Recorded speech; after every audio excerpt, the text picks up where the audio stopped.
என்னுடைய சினிமா நண்பர்களுக்கு வணக்கம். கலைஞானி கமல்ஹாசன் அவருடைய பிறந்தநாள் இன்னைக்கு. அவருக்கு நமது மனமார்ந்த பிறந்தநாள் வாழ்த்துக்களை தெரிவிச்சுக்கிட்டு இந்த பதிவை ஆரம்பிப்போம். இந்த பிறந்தநாள் ரொம்ப விசேஷமானது கமல்ஹாசனுக்கு. காரணம், அவர் முதல் முறையாக மாநிலங்களவை உறுப்பினராக மாறியிருக்காரு. அப்படி மாறிய பிறகு வருகிற முதல் பிறந்தநாள் இது. அதேபோல கிட்டத்தட்ட 45 ஆண்டுகளுக்கு பிறகு தன்னுடைய நண்பர் ரஜினிகாந்தோடு அவர் கைகோர்த்திருக்கிறார். ஒரு தயாரிப்பாளராக. அவர் தயாரிக்கும் படத்தில் ரஜினி அவர்கள் நடிக்கிறாரு. இது எல்லாமே ரொம்ப சிறப்பானது. ரசிகர்களை பொறுத்தவரைக்கும் ரொம்ப கொண்டாட்டமானது. ஆனா இந்த நேரத்துல பல விவாதங்கள், தேவையற்ற விமர்சனங்களை சிலர் முன் வச்சுக்கிட்டு இருக்காங்க. அது என்னன்னா, ரஜினி கமலுக்கு உதவி செய்கிறாரு.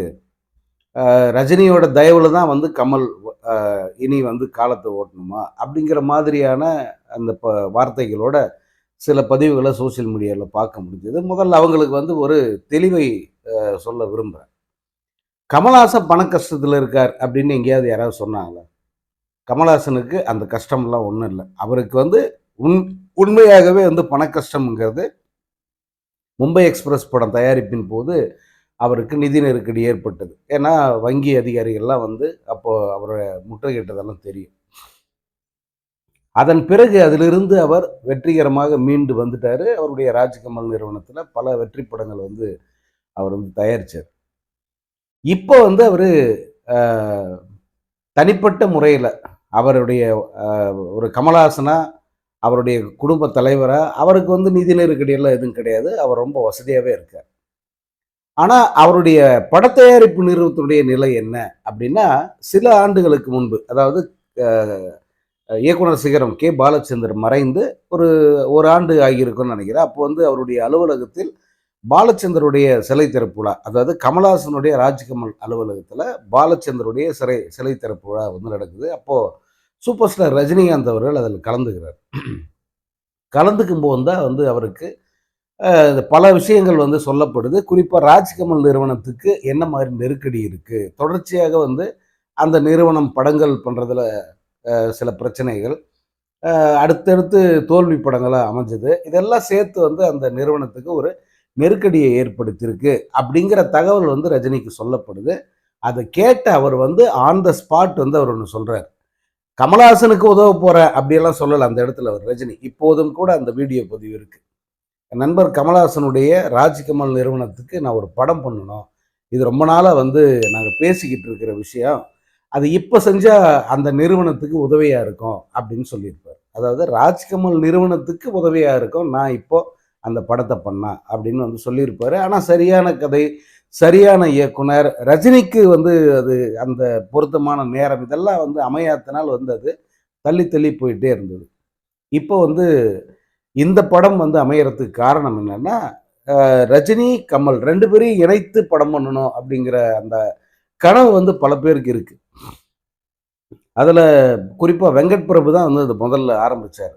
ரஜினி சார், கமல் சார் 2 பேருக்கும் சரியான ஒரு பாத்திரங்களோட எங்கிட்ட ஒரு கதை இருக்கு அப்படின்னு சொன்னது வெங்கட் பிரபு தான். ஆனா வெங்கட் பிரபு இப்போ அவர்களை இயக்குவதற்கு பொருத்தமான இயக்குனரா அப்படின்றது கேள்விக்குறியாயிடுச்சு. ஏன்னா அந்த படம் அது எவ்வளோ பெரிய டிசாஸ்டர் அப்படின்னு நீங்கள் பார்த்தீங்க, விஜயோட அவர் பண்ண படம். இன்னொன்று, அந்த படத்தில் எந்த சுவாரஸ்யமான காட்சியுமே இல்லை. ஸோ வெங்கட் பிரபுன்ற இயக்குனர் மேலே நம்ம நம்பிக்கை வச்சது என்னென்னா, எப்படிப்பட்ட ஒரு கதையாக இருந்தாலும் சுவாரஸ்யமான ஸ்கிரிப்டை கொடுத்துருவார், பார்க்க வச்சிருவார் அப்படிங்கிற ஒரு நம்பிக்கை. அந்த நம்பிக்கை அவர் தகர்த்துட்டார். ஸோ அடுத்தடுத்த இயக்குனர்கள் யார் அப்படின்னு பார்க்கும்போது யாரும் சரியாக அமையலை. இந்த கூலி படத்தோட இயக்குனரை பற்றி பெரிய ஒரு பிம்பத்தை கட்டமைச்சிருந்தாங்க. கடைசியில் அது ஊதி பெரிதாக்கப்பட்ட வெத்து பிம்பம் அப்படிங்கிறத அவர் நிரூபிச்சிட்டார். அதை ரஜினி புரிஞ்சுக்கிட்டதுனால கடைசி வரைக்கும் அந்த லோகேஷ் கனகராஜோட எந்த கதையும் அவர் ஏற்றுக்கிறார். அதே போல் மற்ற இயக்குனர்கள் கிட்டையும் அவங்க கதை கேட்டிருந்தாங்க. அதுவும் செட் ஆகலை. அட்லி இயக்கிறதுக்கு வாய்ப்பு இருந்தது. ஏன்னா அட்லி அதற்கு கேப்பபிளான ஒரு இயக்குனர். ஆனால் அவர் ஒரு மெகா ப்ராஜெக்டில் இருக்கார். இப்போ அது முடிந்த பிறகு தான் அவர் இதை பற்றி யோசிக்க முடியுன்றதுனால அங்கெல்லாம் அந்த சான்சஸ் அத்தனையும் ரூல்ட் அவுட் ஆயிடுச்சு. கார்த்திக் சுப்புராஜ் பற்றி நிறைய பேர் சொல்லிட்டே இருந்தாங்க. நான் எடுத்த எடுப்புலேயே சொன்னேன், கார்த்திக் சுப்புராஜுக்கு வாய்ப்பே இல்லை கண்ணா. இன்னொன்று அவரால் இந்த 2 பேரையும் வச்சு ஒரு பேலன்ஸ்டான மூவி தர முடியாது அப்படிங்கிறத நான் சொல்லியிருந்தேன். ஸோ அப்படிப்பட்ட சூழலில் தான் சுந்தர் சி ஏற்கனவே வந்து ஒரு நம்ம பலமுறை சொன்னது தான். சுந்தர் சியோட கதையை அவர் ஓகே பண்ணிட்டாரு. சுந்தர் சி கூட ஜாலியாக ஒரு படம் பண்ணணும் அப்படிங்கிற ஒரு முடிவுக்கும் வந்துட்டாரு. அதற்கான ப்ரொடியூசர் யார் அப்படின்னு பார்க்கும்போது, இது கமல்ஹாசன் அந்த நிறுவனத்துக்கு பண்ணுறதா அல்லது வேற பண்ணலாமா அப்படின்ற ஒரு ஒரு ஆசோலேஷன் இருந்தது. அதனால தான் நான் முன்ன கூட இந்த படம் கமல்ஹாசனுக்கு பண்ணுவாரா, அடுத்த படம் பண்ணுவாரா அப்படின்ற ஒரு கேள்வியை வச்சுருந்தேன். ஏன்னா இருவரும் இணைந்து நடிக்கிற ஒரு ப்ராஜெக்ட் ஒன்று இருக்கு அவங்களுக்கு. 2 பேரும் சேர்ந்து ஒரு படம் பண்ணிடணும் இந்த காலகட்டத்தில் அப்படின்னு சொல்லிட்டு. அதனால அந்த படத்தை ராஜ்கமலுக்கு பண்ண வாய்ப்பு இருக்கு அப்படிதான் வந்து நான் நினைச்சிருந்தேன். ஆனால் இந்த படமே ராஜ்கமலுக்கு பண்ணிடலாம் அப்படின்னு சொல்லிட்டு சுந்தர் சி படத்தை பண்றாரு. அப்போ 2 பேரும் சேர்ந்து நடிக்கிறது என்ன அப்படின்னா, 2 பேரும் சேர்ந்து நடிக்கிற அந்த படமும் இருக்கு அப்படிங்கிறது தான் வந்து உண்மை. இந்த கமல் பிறந்த நாளில் அது ஒரு ரசிகர்களுக்கு ஒரு இனிய செய்தி. அது ரஜினி கமல் 2 பேரும் சேர்ந்து நடிக்கிற படமும் இருக்கு. இப்போது கமல்ஹாசனுக்கு இந்த படத்தை வந்து அவர் செஞ்சு கொடுக்குறார். இதுல கமல் வந்து ரஜினியை எந்த அளவுக்கு அவருடைய அந்த இந்த திரைத்துறையில் அவருக்கு இருக்கிற அந்த இமேஜ், அவருடைய ஸ்டேட்டஸ் என்ன, அதை வந்து மற்ற எல்லோரையும் விட மிக நன்கு புரிந்தவர் கமல்ஹாசன்.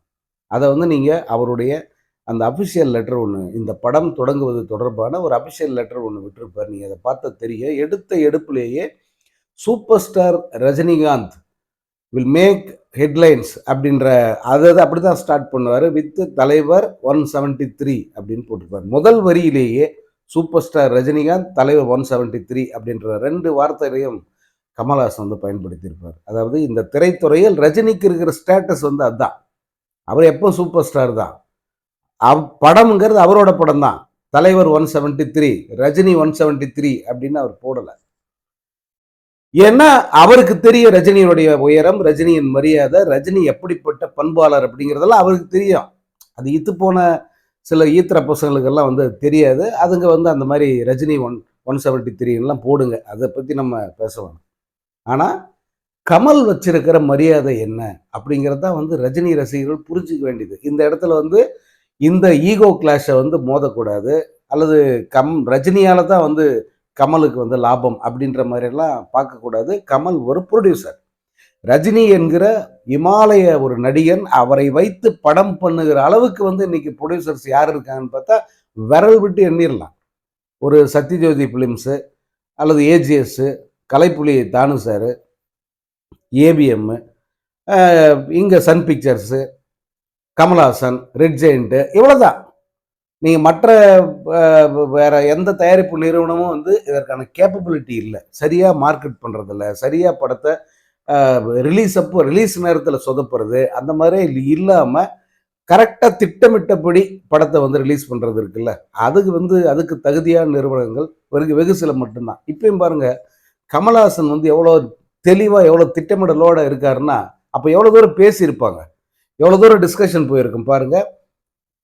தலைவர் 173 பொங்கல் 2027 அப்படின்னு சொல்லிட்டு அவர் உறுதியாக வந்து அடிக்கிறார். இதைத்தான் வந்து யாரும் செய்ய மாட்டேன்றாங்க. இதுக்கு முந்தி படம் பண்ணார் பாருங்க, சன் பிக்சர்ஸ் உள்பட சொதப்புல எங்கே ஆரம்பிக்குதுன்னா உறுதியாக ஒரு டேட்டை சொல்றதில்ல, எடுத்த எடுப்புலேயே அதை வந்து சொல்லணும். அப்போதான் வந்து இன்னைக்கு இருக்கிற சூழல். அன்னைக்கு வந்து ஒரே நேரத்தில் 12 படம் ரிலீஸ் ஆச்சு, 14 படம் ரிலீஸ் ஆச்சு. ஆனால் இன்னைக்கு அப்படியா? இன்னைக்கு வந்து ஒரு படம் தான். ஒரு பொங்கல்னா அதுக்கு ஒரு படம் தான்.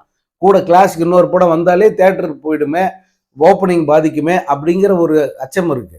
அப்படியான சூழல்ல நம்ம ரிலீஸ் டேட்டை கன்ஃபார்மாக சொல்லிட்டா மற்ற படங்கள் வந்து அதுக்கேற்ற மாதிரி ஷெட்யூல் பண்ணிப்பாங்க, கிளாஸுக்கு வர மாட்டாங்க. இதெல்லாம் இதில் இருக்கு.